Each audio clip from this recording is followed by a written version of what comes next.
শরতের আকস্মিক বন্যায় সবচেয়ে বিপর্যস্ত ফেনীর বেশিরভাগ এলাকা থেকে পানি কমতে শুরু করেছে। ফিরছে বিদ্যুৎ ও মোবাইল নেটওয়ার্ক। যোগাযোগ ব্যবস্থার উন্নতি হওয়ায় প্রত্যন্ত এলাকায় যাচ্ছেন ত্রাণকর্মীরা। তবে ফেনী থেকে নেমে যাওয়া পানির চাপে অবনতি হয়েছে নোয়াখালীর বন্যা পরিস্থিতির। মুসাপুরে স্লুইস গেট ভেঙে যাওয়ায় জনমনে দেখা দিয়েছে আতঙ্ক।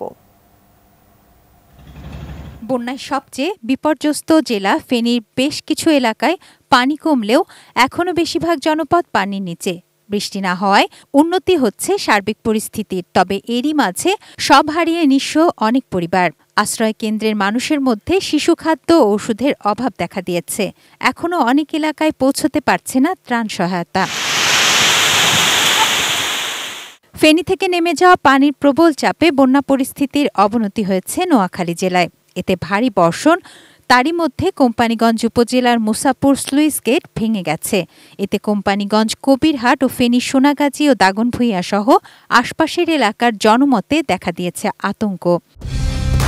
কালার এক্সপার্ট, জর্জ স্যাপ এবং মাইল্ড অন হ্যান্ডস টেকনোলজি সমৃদ্ধ অরিক্স ক্রিস্টাল ওয়াশ আপনার লন্ড্রি এক্সপার্ট।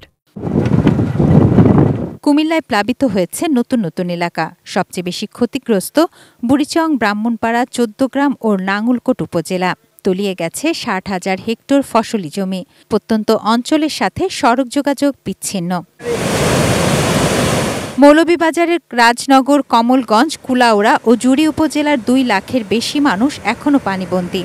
নষ্ট হয়েছে আমন, আউশ ও শাকসবজির ক্ষেত। আশ্রয় কেন্দ্রেও সুপেয় পানি, খাবার ও ওষুধের সংকটে পড়েছেন আশ্রয় নেওয়া মানুষ। তুনাজিনা তনু, ডেস্ক রিপোর্ট, ATN নিউজ।